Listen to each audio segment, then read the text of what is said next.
Good evening, everyone. My name is Sam Selvage. I am the Director of Financial Aid at Urbana University. Here with me tonight is Melinda Youngs. She's one of the financial aid counselors. Thanks for having us out. Thanks for coming out. I'm going to try also to stay in frame there. If you have questions as we go along, please, just throw a hand up. Please don't throw things at me because I cry. But other than that, we're good to go. I want to make sure each of you have a few things. We brought a copy of the PowerPoint that we're using tonight, so if you don't have that, they are right up here in the front. Good to take notes on or wherever the case may be. There's one slide in particular. You should have had it just a one page. It's just one slide. It's a list of URLs, websites that are very useful, or at least we believe they're very useful. We wanted to give you that because it's really hard to read in the handout, but this is a little bigger. Other thing that you have at your table, or should have at your table already, just kind of a glossary of terms. Financial aid, we unfortunately sometimes have our own language. We like to speak in acronyms, and we try really hard to make sure we don't do that, but sometimes we fall into traps, and here's a glossary. If I say something tonight and you're like, what the heck is he talking about? Please, like I said, ask the questions. A couple other things that we have up front that I would like, if you're interested on your way out, please grab. This one is just a college checklist. Juniors, even seniors, you're still early enough in the year. This might just be handy as you're, looking at schools, what's next, that type of fun stuff. A little brochure about the federal student loan programs. We're going to go over what the student loan programs are tonight. Just a little more in-depth information you can take home with you. Just in case you forgot. A little newsletter the Department of Education puts out, just kind of what I'm going to do tonight in a very short form. And then finally, this is just kind of a little bit of information about federal student aid and then the programs that they offer and a little more in-depth detail. So, that being the case, let's get going. So, first and foremost, what is financial aid and what do we do as financial aid administrators to make sure that we're helping you? Okay, so I know you're not supposed to do this. Students, remember, don't read off the PowerPoints, but I'm going to read off this. Assist parents and students with the financing of higher education through the evaluation of costs and resources available. Basically, what our goal is on the financial aid side is to help you as a family to bridge the gap between what resources you have already that you've been preparing for, or maybe you haven't been preparing for, but it's just to help you bridge that gap between what you're going to be awarded and what you still might owe. Okay? So, big overarching, that's our goal. This is how we try to do it. But, before we get started, I want to point out a few other things that are near and dear to the financial aid administrator's heart, or at least what we have to make sure you're aware of. First and foremost, students and parents, you have the responsibility for paying for college. Okay? It might be great. Everybody wants that free ride. Everybody wants to go to college for free. Is there anybody that doesn't want to go to school for free? I didn't think so. So it is kind of your responsibility to make sure that you're planning a little bit at least. Books, things like that. The other thing is that when we look at financial aid and we look at the FAFSA, which we're going to talk more about here in just a couple of seconds, we're looking at what your ability to pay is. We're looking at a lot of different information that you're going to provide us. Doesn't mean you have to be willing to pay it. Just means that we're going to be basing everything off of what that FAFSA tells us and your ability. Could be two different things. I have a lot of students coming to my office, oh, my mom doesn't want to pay. Well, I'm really sorry to hear that, but here's your option. Okay. And then, once again, just making that assessment about what you can pay, and it's not dependent on, oh, he can pay more, so he can pay more, he can afford it, so we're going to give him less financial aid. If he's qualifying for it, we're going to get it. Our goal on the aid side is to get you as much money as we can. It is my life's goal to give away money. Sounds weird, but that truly is what we try to do as financial aid, to make college as least expensive for you as possible. Okay? So, getting started. How many question I usually start off with, but I'm going to start it off now. How many of you are juniors in the room? All of us are seniors, or parents of seniors. Love it. Okay. So all of you, at least at some point in the hopefully last few months, have been looking at colleges and universities you're interested in. Okay. Step one of the financial aid process is probably one of those, well, of course, duh type things, but apply for admission. If you don't apply, me sitting in the financial aid office, I don't know you're interested in my school. And I'm not going to spend a lot of time on someone I don't even know about trying to figure out how to get them there. So you have to at least say, yes, I'm interested, and apply. You know, a lot of schools now, if you apply online, if you do a visit day, something like that, the application is free even. So, you know, make sure you're applying for school. All of you are seniors. So if you have not started applying, you need to start pretty quick. We're going to talk about deadlines here shortly, but I can tell you a lot of schools, for their, you know, big awards, for their full scholarships that you may qualify for, a lot of them want those before the end of the year. Some of them want them before Thanksgiving. So if you think you're interested in a school, you should apply. What I always tell everyone, and I truly do believe this, if you're interested in going to Harvard, you should apply to go to Harvard. There's a time and place for money. That's what we're here about tonight. We're going to talk about when that comes into play. But if you're interested in a school, take the steps, apply for admission. It may be more affordable than you think. Okay? So that's step one. If you've not started applying yet, hop on it. The next thing that we're going to recommend you do, and I'm going to show you how to do that, at least show you where to do that here in just a few minutes, is to apply for a Federal Student Aid ID. If you ever see the initials FSA, it means Federal Student Aid. That's what the Department of Education calls the program of all of the aid programs that we offer. The ID is basically how you sign all of the paperwork you're going to have to do for financial aid, or at least a big chunk of it. It's how you're going to sign for loans that you may qualify for. It's how you're going to sign your FAFSA. So make sure if you've not applied for that ID yet, that could be something you can do right now. It only takes a few minutes. Mom, Dad, if you had older students in school, you may have what was called a federal PIN number. That's how you used to sign the FAFSA. You can still use that PIN number to create your Federal Student Aid ID. But you do have to do the FSA ID now. It's not one or the other. It's the one. But you already set up a PIN. They have all your information. They just need to connect the two. Students, it's unlikely. Maybe you were really ambitious and you applied for it when you were in kindergarten. I don't know. So you might have a PIN number, less likely, but you definitely need the ID as soon as possible. Okay? Next step, you've applied for admissions. You've been accepted. Now you've got your ID number. Now it's time to do the FAFSA. Okay? The FAFSA, does everyone know what the FAFSA stands for? Does anyone know? Okay. The first F stands for free. Okay? It's the free application for federal student aid. Okay? Don't see it as much these days, but several years ago there was a lot of companies out there that was like, oh, we'll do your FAFSA for you. We'll make sure it's 100% correct, and it'll only cost you $85. Come on. Don't pay for things that are free. First letter, F equals free. Okay? Sometimes when you do your taxes, if you go someplace, they might offer to do your FAFSA for you. Great if they'll do that for you, but make sure they're not charging you for it. Okay? There's lots of resources, and we're going to talk about a bunch of those tonight on how you can get free help to do your FAFSA.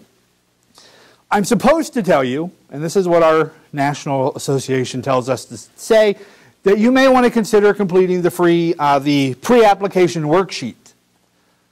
So consider doing the pre-application worksheet. I'm going to step aside. Coming from Sam, I'm going to tell you don't waste your time. The application worksheet's really great if you're doing a paper FAFSA. Okay. How many of you have never used a computer before? What I thought. Really, the movement, 96% of FAFSAs are done online now. So those 4% must be people that woke up out of a 20-year coma and now want to go to college. Don't do the paper FAFSA. The application, what is it called, pre-application worksheet is really set up to do a paper FAFSA. It asks a lot of questions that once you go into FAFSA on the web, is what the department calls it, you answer this question one way and it's going to skip 7 questions because it's going to make some assumptions on how you answered this one. Okay, so you have this worksheet in front of you and what you think is question number 2, but what they're asking for is on question number 12. So the worksheet, if you're going to do a paper, maybe don't do a paper. That's my PSA for the day. The other thing that you want to make sure about, okay, you do a FAFSA, and this part isn't going to apply to all schools.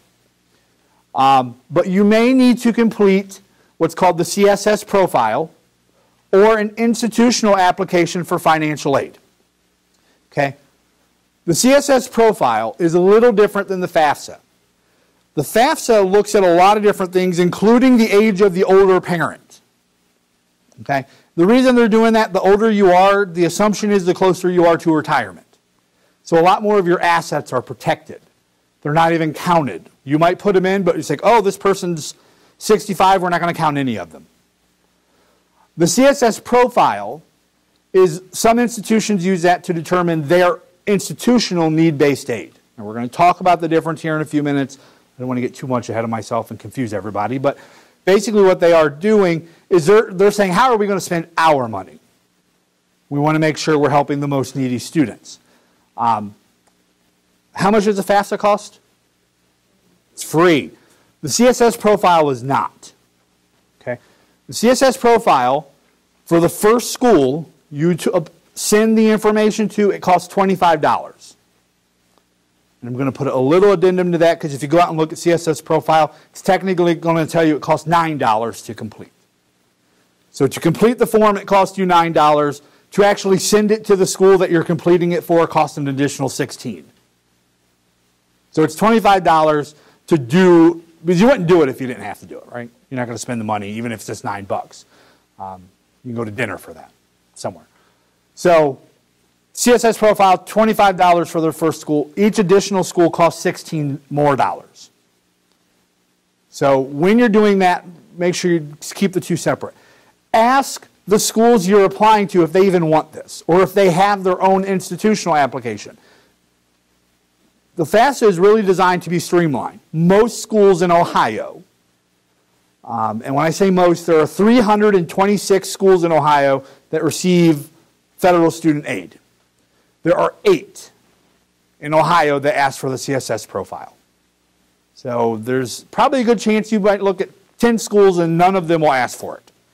So ask your admissions counselor, ask the financial aid office when you go to visit, or if you call them, or whatever the case may be, to even see if they want that or if they have something else. I don't want to beat a dead horse about that, but be wise with your money. Next, and this is really important, follow the deadlines. Okay. I have sat on scholarship committees, both for the institutions that I have worked for and private institutions, and we have a deadline of March 1st. Okay, March 1st, your scholarship application is due. Okay, March 2nd, you decide to turn yours in. And we look at it like, oh, this is so great, and oh, this guy would be perfect for everything. Too bad it's too late. And we throw it in the garbage. Follow the deadlines. Don't lose money because you're a day late. Another thing, big question to ask when you're going on those college visits, when you're talking to those admissions counselors or whoever, ask them, what's your deadline? Those full ride scholarships, like I said, a lot of them have by the end of the year, or some of them even Thanksgiving. Make sure you have those scholarship applications in before that time, or at least by that time. Okay. Questions so far? Okay. Tell me if I'm losing you, because I'm here to work for you guys. Okay. This, I talked about the FSA ID on the important websites tab or sheet that we gave you. This website is there. It's also on another slide. It's that important. Is FSA user ID website, fsaid.ed.gov. Any Department of Education government website They're going to end in .ed.gov. Okay? You can do this tonight. It'll take you 15 minutes to apply for 2 of them. 1 parent, 1 student. Okay? Really important that you have this as soon as you can. Plus about this, rather than the old PIN number, you get to decide whatever you want this to be. So if you want this to be IndianPride@AOL.com or whatever, feel free. It's whatever you want it to be. So keep that in mind. This is how you're going to sign the FAFSA. It's how you're going to sign loan promissory notes, all that fun stuff. So that website there. The other one that I wanted to bring special attention to, go ahead, is FAFSA on the web homepage. Okay? FAFSA, FAFSA.ed.gov. Okay? If you go to Google or Bing or Yahoo or whoever you like to use as your search engine, and you type in FAFSA, the very first link that you will see will be for FAFSA.com. Okay? FAFSA.com pays those search engines to be first. FAFSA.com will charge you $85 to do an application. That's how much? Free. Exactly. Making sure you're awake. So it's really important. FAFSA.ed.gov. That is the official website. All the information you want to do is going to be right there. Okay. Next, once again, in Ohio, the priority deadline for almost every school in the state is to have your FAFSA done by March 1st. Some may say February 28th. Generally speaking, it's March 1st. Ask the schools, what's your priority deadline? Because you don't, once again, don't lose money because you're a day late. What does it mean if you don't get this done by March 1st?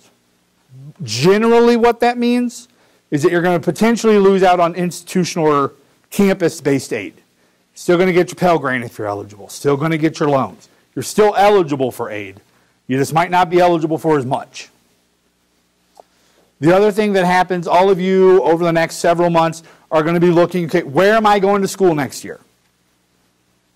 Okay, different places have different application processes. You just want to make sure it's in time so that you can get the most money you possibly can.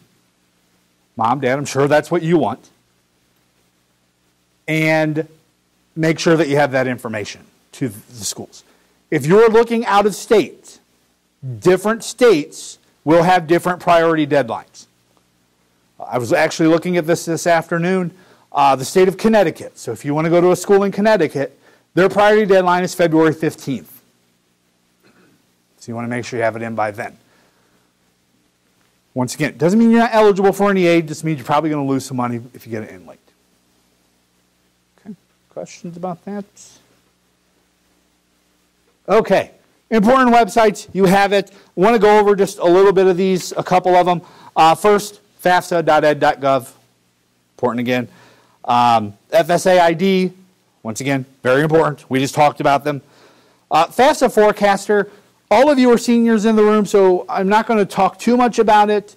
But Mom, Dad, if you have younger students who might be coming down the road here, this is a good planning tool. You can go in, put some information, and it will kind of spit out, if all of this remains constant, this is what you can expect. It's not an offer. It is literally just a planning tool. I say that for younger students because you have time to make some adjustments. For students that are here, do the real FAFSA after January 1st. We'll get you real numbers. Okay. Fastweb.com. How many of you know about fastweb.com? Okay, that's about 49 too few.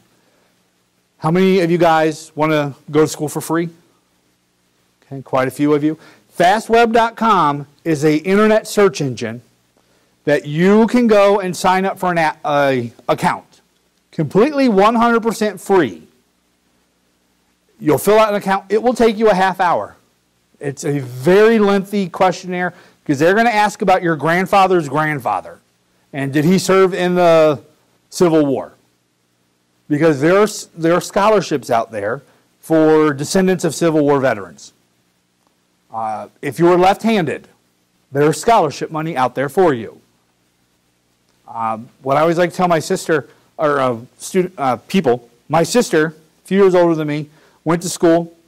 She's the one that kind of said, hey, you need to be doing this, because she borrowed loans and told me not to be dumb if I didn't have to. We grew up in Cleveland. My sister, she's a female, and she was going to major in business. She got a scholarship because she was female from Northeast Ohio majoring in business. Okay, there are going to be some really weird scholarships out there. You just have to look for them. I don't have time to look through 40 million hits if I go to Google and type in scholarships. I'm assuming you don't. FastWeb will do the work for you. Once again, 100% free. You just have to fill out the login and set up an account with them. Yes, thank you. They will email you whatever. Okay, you're a Civil War veteran's descendant. You qualify for the scholarship. Here it is. Here's how to apply. It's very simple. And then you can make the decision, oh, this is only $200 and they want me to write a 30-page paper. Not worth my time. Or this one, all I have to do is send a copy of my address, I don't know, or my proof that I graduated high school, and they're going to give me $40,000. Probably worth your time. So FastWeb, great resource. I have known a number of students who have gotten scholarships off of that through that website. It's ran by a number of financial aid professionals. It's not spam. They're not going to send you a bunch of garbage. They don't sell your email. It's a really good website that I strongly encourage. How many of you have heard of College Goal Sunday? Anybody? Okay. College Goal Sunday. Best way to remember it. It will be held on February 14th. I guess there's two good ways to remember it this year. First, that's Valentine's Day. The other, what we typically tell people, it's the Sunday after the Super Bowl. Basically what College Goal Sunday is, you can go 100% for free. Financial administrators from around the area will be at several sites in this area, and I'm going to show you where they're going to be at. That's in your drivable distance.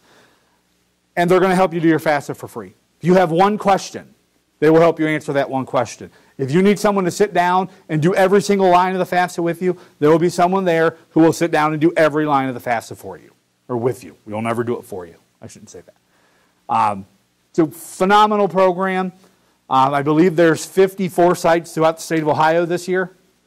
In just a couple seconds, I'm going to show you where they're at here in your area. 100% free. Also, something that we always get is like, I haven't done my taxes yet. It's not a problem. You still want to complete the FAFSA with estimated numbers. You can use last year's taxes as your estimate to meet the deadline. We know the information might change, but you've met the deadline, so now you qualify for those funds that you might not have otherwise. Okay? College Goal Sunday, phenomenal way to do that. The other one that I want to show up real quick is the OhioHigherEd.org. Some of you may know this, but the state of Ohio runs on a 2-year budget. It's called a biennium. You may have heard it called on the news. This past year was the biennium, so back in June. July 1st was a new year. The Assembly decided that they didn't like the name Ohio Board of Regents, so they changed the name to the Ohio Department of Higher Education. They do the same thing. I don't know why they changed the name, but that's their new website. We're going to point out a few reasons why you might want to go there. If you were looking at state schools, it is a great resource to all of the state schools, be it a branch campus, a community college, or one of the 4-year institutions. Phenomenal access on that website. I said I was going to give you information about where the College Goal Sunday sites are. Here in Miami County, Edison Community College, right up the road here. I actually passed it on my way in. It's probably one of the closest sites you're going to have. Okay? Well, I won't say probably. I should say probably. Maybe you live up 20 miles from here. I don't know. Montgomery County, University of Dayton, if you want to take a little drive down into Dayton. UD and Sinclair Community College. And if you go over to Clark County, you're going to have Clark State Community College. Obviously, Edison by far the closest. Okay. Okay. How many of you are not sure if you're a parent? Okay. No one raises their hand. It's kind of what I thought. Question. I don't ask this to be silly. I actually have had families come up to me and say, I'm not sure, do I go on the FAFSA or not? So I'm here to alleviate your questions. You are a parent if you are the biological parent of the student. So congratulations on having a baby. Okay? So mom, dad, you should hopefully know that part. If you adopted a child, according to the Department of Education, congratulations, you're also a parent. Okay? The only other people or person that would qualify as a parent, according to the Department of Education guidelines, would be a step-parent if they are married to the student's biological or adoptive parent. Okay, so if you come from a household where it's mom and stepdad, or dad and stepmom, that step-parent, according to the Department of Education, is your parent. Why do I say this? It's because it means that information has to go on the FAFSA. Okay? And here's where it starts to get weird. And I don't know if this applies to anybody in the room. If it does, please come talk to Melinda or I after. We're willing to stay until you guys are all gone or until they kick us out.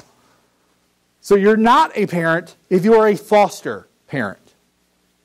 Okay, if you're just fostering a student under Department of Education guidelines, you're not the legal parent of that student. Your information doesn't go on the FAFSA. Okay? If you were a legal guardian, but you have not adopted the student, once again, your information does not go on the FAFSA. Relatives who do not adopt the student. So maybe you're a grandparent of the student you're here with or about tonight. You can still help them. Thank you for helping them. We want to make sure as many students here in Ohio get an education as possible. But your information won't go on the FAFSA. Or if you're a step-parent, but and you didn't adopt the student, once again, that adoption really comes into play, and you are no longer married to the student's biological parent, that's the only time a step-parent is not a parent by Department of Education guidelines. Okay? What that basically means in most cases, and this is where if you're into one of these situations, College Girl Sunday will really help you, because there will be people who do financial aid for a living who will be there to help answer those questions. A lot of times students are categorized as what's known as independent, which means they don't have parental support on the FAFSA. A lot of people think, oh, that means I'm going to get more scholarship. Well, not necessarily, because there's a lot of other things that play into that, but generally it is. So, questions about that? Because I know that's weird. Okay. You guys are quiet. Either I'm doing great or we're asleep. Are we asleep? No. Okay. Okay, so now, you figured out you're a parent. Once again, congratulations. You've got your FSA ID, you've got all the stuff. It's time to actually sit down and do the FAFSA. What do we do first, okay? What do you need? First thing you're going to do, you're going to gather all that stuff up, okay? You went back in October after you saw this presentation, and you applied for your FSA ID. You're ready to go there. You have that? Huzzah. You need your parents and your students' Social Security numbers. Okay, Social Security is how the government tracks all of us for everything. Big Brother is watching. Joking. So you need those socials. It is really important that you put in the right social. So really make sure you look at that before you hit that submit button.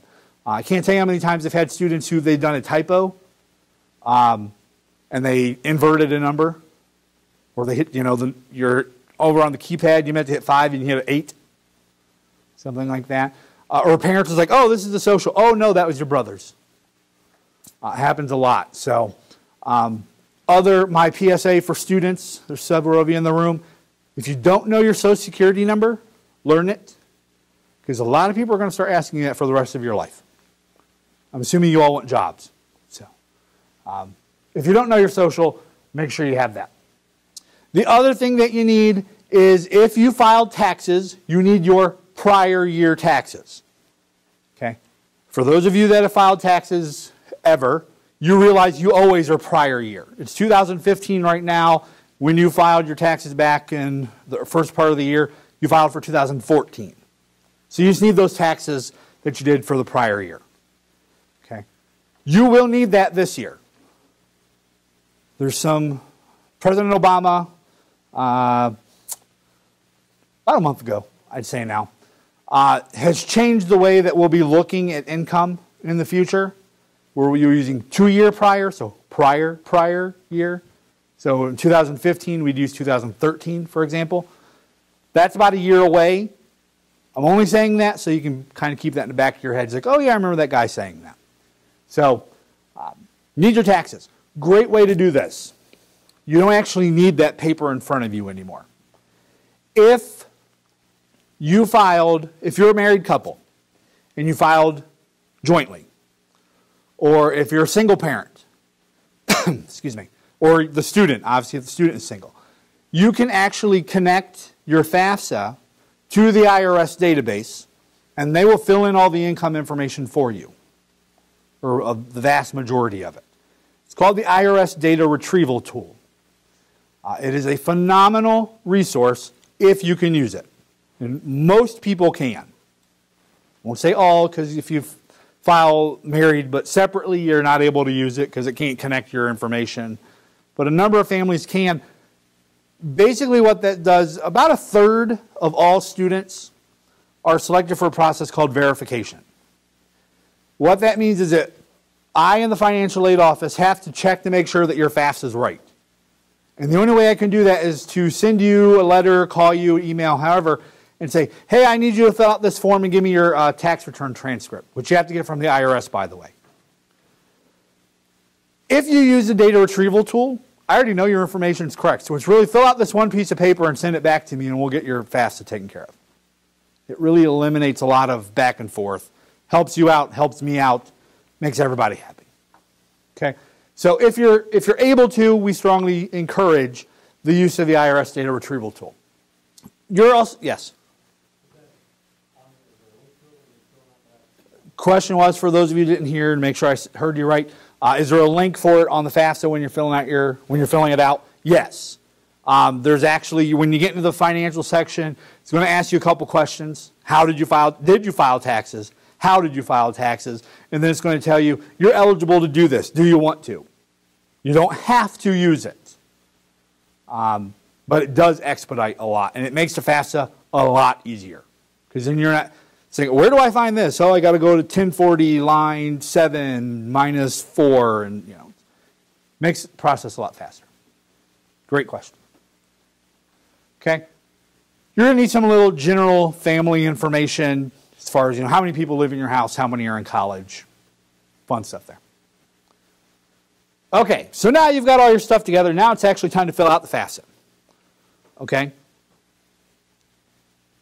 FAFSA is completed, at least this is the way I'm going to say it, and I'm going to strongly encourage you to, is filled out by the parent and the student. Okay? Most of your children, sorry guys, I didn't mean to call you children, but you get the point. You're sending them off to college. It's time, you know, to spread your wings and fly. It's really important to make sure they at least have an idea about what's going on. I've been doing financial aid for about 15 years. I cannot tell you over those 15 years how many students have walked into my office and say, hey, my mom told me to come see you.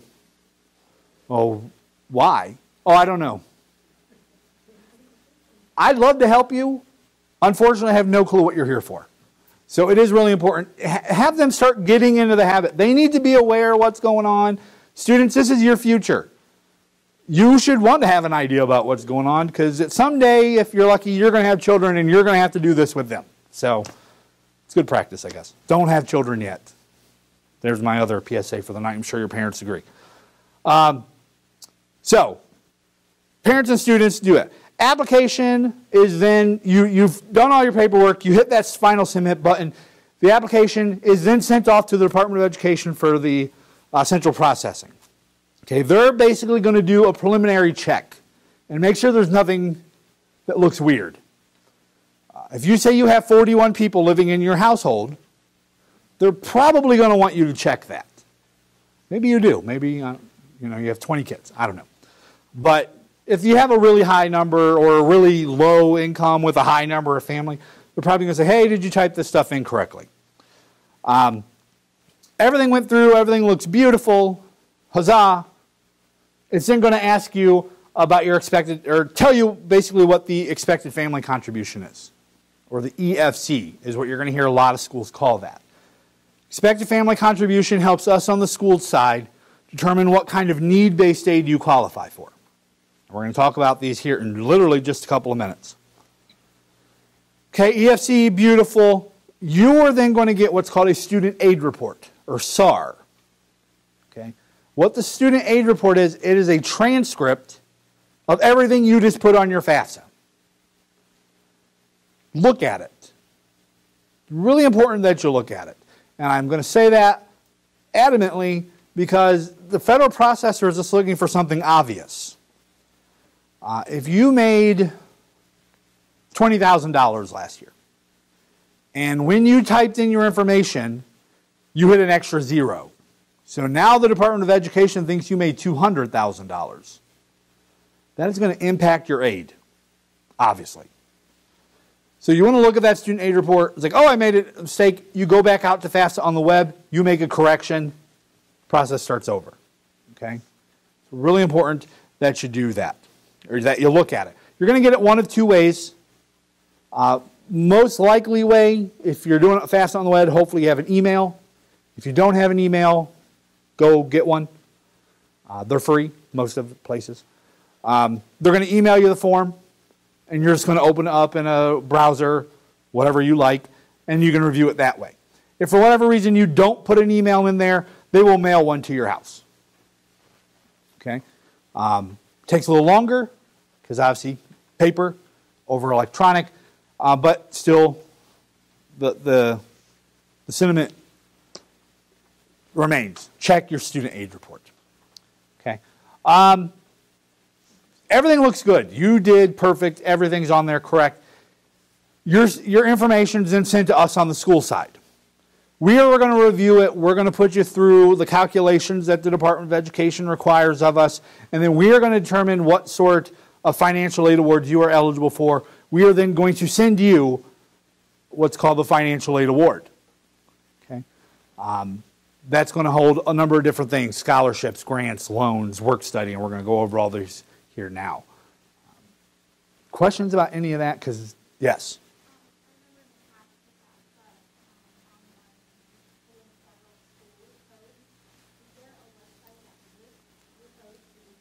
Okay. Sure. Sure. Question was on the FAFSA. You, in the past, have been able to add multiple schools. And was there a way to get a list of those schools without calling each individual one? Yes, but the easiest way to do it would be just when you're doing your FAFSA, there's a search engine built into it. And you can look up every school that you're interested in that's eligible for Title IV aid. So you're looking at Urbana University. You can pull up every school in the state of Ohio and then an alphabetical list of every school. So you can go Ohio, Urbana, and it populates the information. The only thing you would have to tell us at that point would be if you're going to live on campus or not, because they do ask that question, which is one other plus for doing it on the web. The biggest minus of doing it on paper, FAFSA on the web, you can we on the school side generally can have the results in 72 hours. And sometimes that's even long, depending on what time of year you do it. If you do a paper FAFSA, it will take us 6 to 8 weeks. Okay? Don't do a paper FAFSA. It just takes way too long. And yes?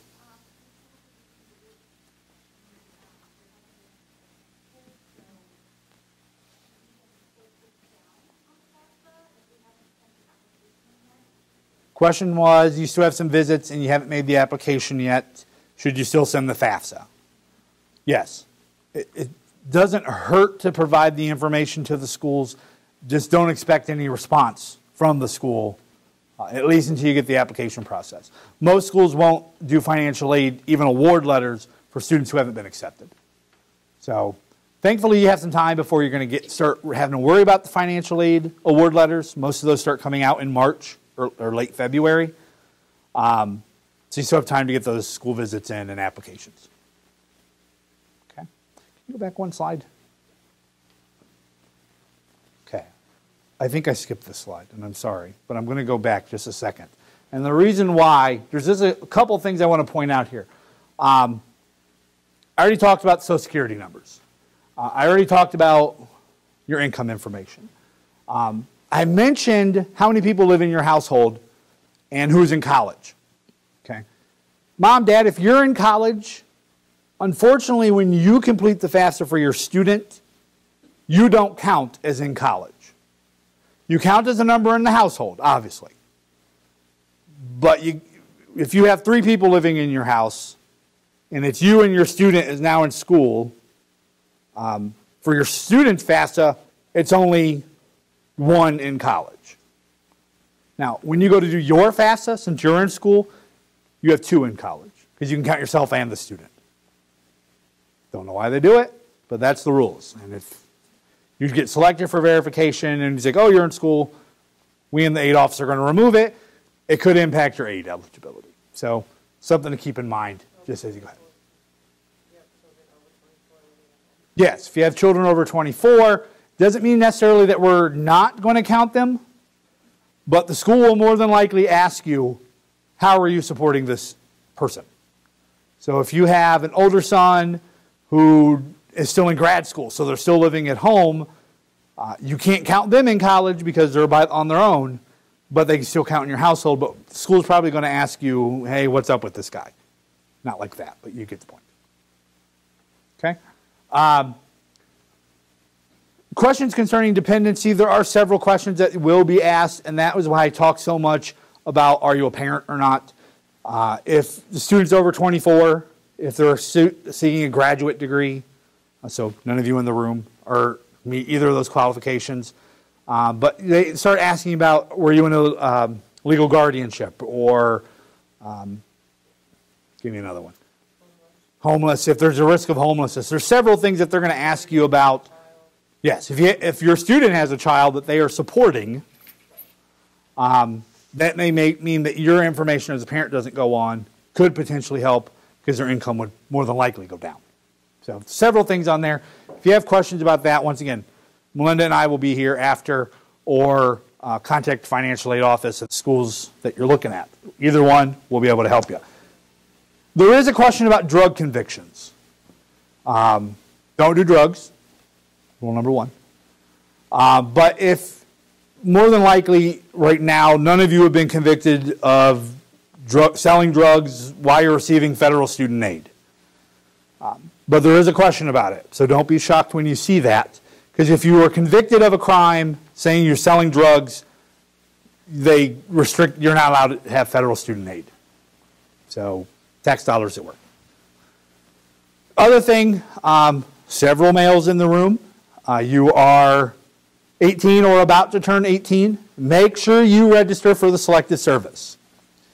Selective Service is basically the draft. If we would have a draft, that's how they would draft individuals. If you are a male over 18, you are required to register. When you do your FAFSA, they will ask you, have you registered? If you say no, they will say, do you want us to register you? And they will. So please make sure you do that. We work with students every year who didn't do their Selective Service, and it causes them a lot of problems. Ladies, make sure when they ask you what your gender is, you put that you're female. Sounds weird, but if you leave it blank, the Department of Education assumes you're a guy. And then they flag you, oh, this person hasn't registered for Selective Service. And then we give you a bunch of hassle. We don't want to do that. You don't want to deal with it. So make sure you answer that if you're a female or if you're a male, either register or let them register for you. And that'll be 2. Beautiful. Okay, here's what we're here to talk about, right? Question, before I move forward, Questions about the FAFSA that maybe I didn't address, that you came in and like, I hope he talks about this. Okay. This is what we're here for. This is what we do on a daily basis. We are finding ways to give away money, and this is the type of money we give away. So, sources of financial aid, there are multiple. Okay. Federal government and the state government by far are the biggest entities of financial aid in our country. And the federal government dwarfs the states. Okay? So that is why you have to do a FAFSA. If you don't do a FAFSA, you can't get any of that federal or state money. So FAFSA, once again, really important. The other one are private, third-party, local scholarships. We're going to talk about how to look for those a little bit. Talked about the FastWeb.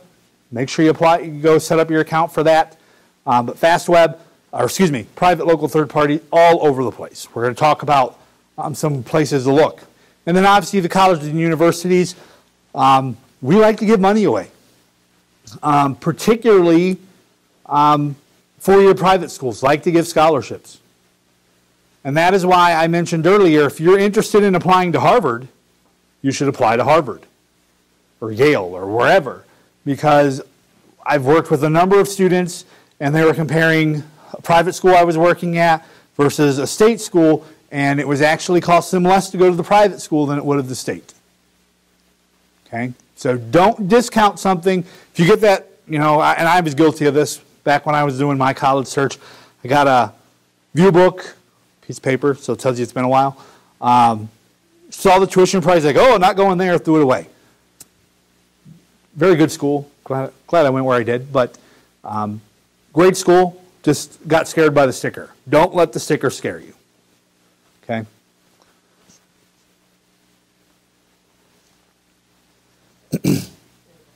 There we go. Okay, so types of aid. The first and foremost, this is what everybody wants. You want the gift aid. Gift aid means you don't have to pay it back. Okay, this is where most people think, oh, I'm going to school for free. This is how you do it. Okay, biggest places you're going to get gift aid is through the college or university. Okay, the full tuition scholarships they talked about, and a lot of schools, Urbana included, we offer a vast majority of our students some sort of scholarship. Even a lot of state schools are doing that now. As tuition prices go up, they have to stay competitive. So they're widening their scholarship because they want you to be interested in them. So college and universities, biggest ones. And that's why you got to figure out, talk to that admissions counselor, talk to that financial aid counselor. Make sure you know when that deadline is. Don't miss the deadline. Don't miss money because you're a day late. Okay. The other is a private or a third-party scholarships. And these are flat out just all over the place. My bet is you have an alumni association here at Piqua High School. More than likely they have some scholarships that they give away every year. Probably a good idea, talk to your guidance counselor. They may have the application that you can apply for that. If you belong to a church, a lot of churches do scholarships. And if they don't, what's the worst thing that's going to happen if you ask about it? You're going to say, oh, no, sorry, we don't do that. It's a good idea. Why don't you head it? So a lot of churches. If you belong to, or your grandparents belong to, or whoever has some sort of civic organization, such as Kiwanis, the Lions Club, things like that, Rotary, big offerings of scholarships through those organizations. Mom, Dad, if you belong to a union, a lot of unions do scholarships. Kind of a little further away from here, but Honda, for example, they do a lot of scholarshiping for their employees and for their employees' children. Walmart, McDonald's, students, you might have a part-time job working at Walmart, McDonald's, UPS, whatever. A lot of them offer scholarships. You just have to ask. So it is really, don't be afraid, because the worst case scenario, they're going to say, oh, we don't do that. And what are you out? You're out a couple of minutes. If they say yes, maybe that couple minutes got you $1,000. It's a pretty good return on investment there. Okay, so these are all over the place. Like I said, red-headed people that are left-handed and have green eyes. I've seen it. So the other type, questions about that? Once again, I don't want to go too fast. Grants. Grants are a little different than scholarships. First, they have a different name. Scholarships are typically you did something and now here's a reward for doing that. You graduated high school with a 3.9 GPA and you scored a 27 on your ACT. Good job. Here's some money. Grants are more need-based. There's a financial component to them. And that is where the FAFSA, once again, comes in. For all of the federal grants, for all of the state grants, you got to do a FAFSA. Most, or a lot of college universities have some sort of grants built into their financial aid philosophy to help students who are a little bit higher need. Or, have a little more need otherwise. So, once again, federal and state grants, the two most common you're going to see are the Pell Grant and the Federal Supplemental Educational Opportunity Grant. Please grab one of these on the way out. It does give you a lot more information on each of these programs. State grant, the biggest one is the Ohio College Opportunity Grant. And then once again, college university. Okay. Here are your two most common, Pell and SEOG. There are others. How many students are interested in becoming teachers? Okay. There is a program called the TEACH Grant. Teacher Education Assistance for a College of Higher Education, TEACH. That could be up to $4,000 a year. Now make sure you teach or it becomes a loan. We can talk about that later. But it's another grant program. For students and veterans of either Iraq or Afghanistan for the war that we've been fighting for the last several years, there's an Iraq and Afghanistan, grant that if you're Pell eligible, you can get that. So there's some other benefits. It all revolves around the FAFSA, though. Okay. The other one, now we go to the state. The Ohio College Opportunity Grant looks at your EFC. So every single student in the state of Ohio that says they are a resident of this state, your information is sent to the Ohio Department of Higher Education. Excuse me, I was going to say the wrong name. They're going to review it. If you have an EFC of this, which is below 2191, and you have a household AGI, just a gross income, of less than $75,000, you qualify for this grant. No other requirements. Okay, easy as that. They're going to give you some money. These other grants are a little different, and that's why I gave you that website for the Department of Higher Education. If you or a family member have been orphaned due to war, there's a scholarship that you potentially qualify for that. If you are, or one of you or your family, well, obviously not you, family member was killed in the line of duty as a state patrolman or police officer, there's the Ohio Safety Officers College Memorial Fund. You can get some funds from that. If you are looking to do National Guard once you graduate, there's a scholarship for that. Okay, so there's several opportunities. More information about those and the applications for those are available on the Ohio Department of Higher Education's website. OBR was much easier to say. Okay, questions about that? Okay. Other types of aid. Okay. Unfortunately, schools, the government, we don't have an endless pot of money. And in our country, education, unfortunately, is not free. So you might have some, after you got those grants, scholarships, you still might need to make it up a little different. There are some self-help programs that will allow you to meet that difference.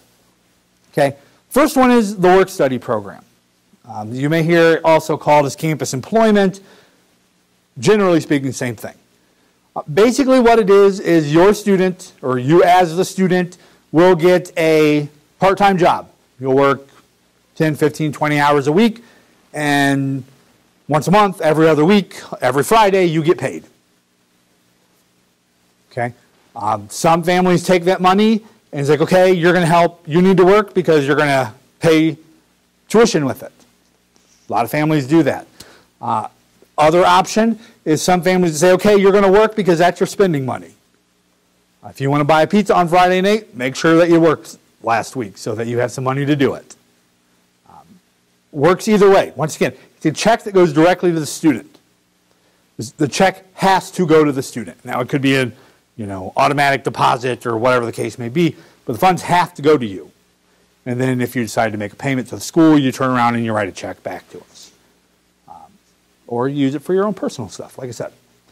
The nice thing about this, and that is different than if you go work at McDonald's or CVS or wherever around campus, all the income that you earn from the work-study program is excludable on your FAFSA.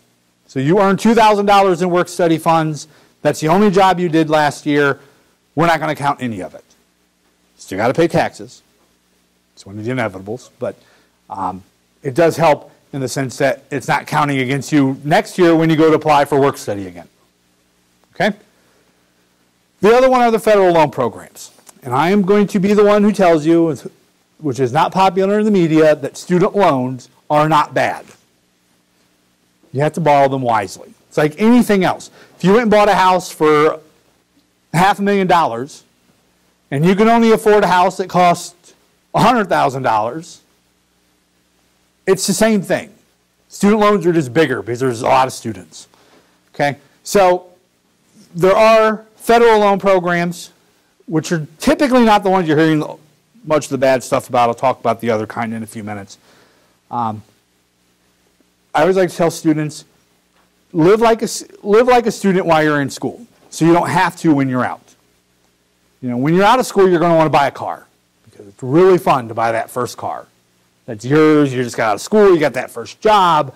You don't want to have a $1,000 loan payment each month. So borrow smartly. Don't go to Cancun using student loans. That type of information, basically.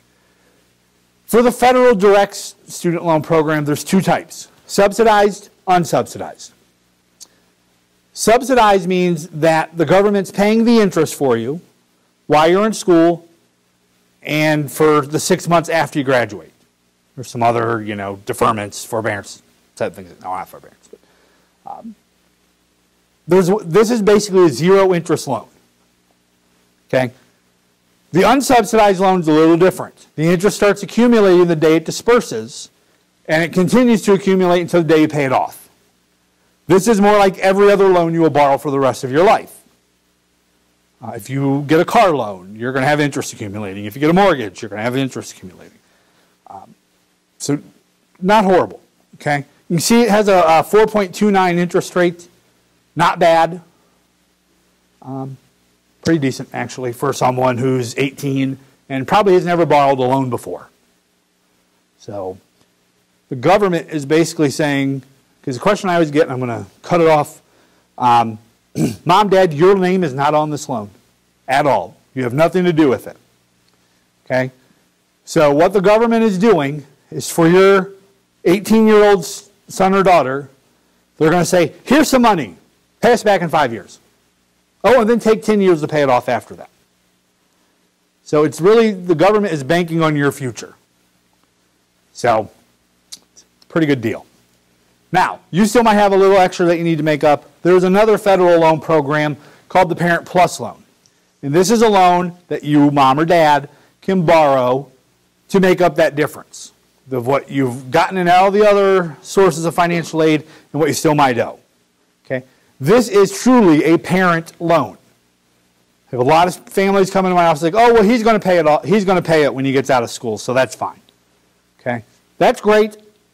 It's wonderful that you're willing to help your student in financing the education. The only thing I like to tell parents is to remember it's your loan. So if your student decides, I'm not going to pay that, your credit being hit, not theirs. So be aware of that. You can see it has a little bit of a higher interest rate, 6.84%, which is why we're going to talk about alternative loans here in just a few seconds. Questions about the loan programs? Wonderful. Okay, state loan programs. There is one major program, Any student here, or mom, dad, if you know, looking to be a nurse? No nurses. Okay, one. On the Department of Higher Education's website, there's an application for the Nurse Education Assistance Loan Program. It's called NELP. It's a good program as long as you agree to work in Ohio. I think sometimes they even forgive that one. So it's a loan, but it kind of becomes a grant. For those of you, anybody looking to be a lawyer? Okay. If you agree to be a public prosecutor in the state of Ohio after you got out of school, there's a program that will help pay off your loans. Okay. So not an actual loan program while you're in school, but more of a forgiveness program. Okay. Okay. So when I said you do your FAFSA, remember I told you to use prior year. Okay. We understand that you don't live in last year anymore.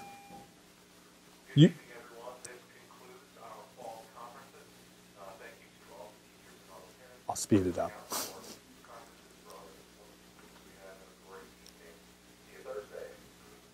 Okay. Sorry about that. You live in the new year. So maybe you come from a single-parent household and child support stopped when your student turns 18 or the day they graduate high school. Maybe you've had a change in job and now you're making less, or maybe you're not working. Thing to remember about the FAFSA. The FAFSA is not fair. It does not try to be fair. What it tries to be is equal. It treats every student exactly the same. What was last year? What a special circumstance does, and some schools will call it a professional judgment, is that you can contact us at the school and we can take your current situation into account and potentially change your FAFSA to benefit you. Okay, so these are just a couple of the common ones: loss of income, employment. One that a lot of schools have seen more often recently, especially after, the recession we had a couple years ago. Mom and dad, you might now be taking care of your mom and dad, paying nursing home or assisted living fees so that they can live. So we would want to take all of that into account. We won't know that unless you contact us. And every school is going to look at things potentially a little bit differently.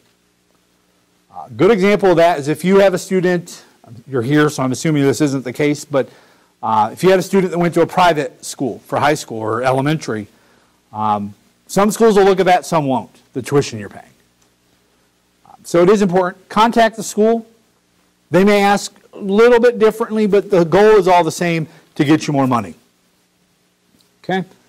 I'm speeding it up, so please stop me if you have questions.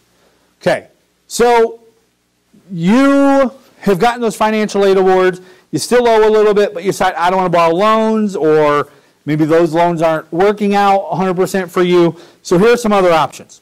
How many of you have heard of 529 plans? Okay, several of you. 529 is a college savings plan.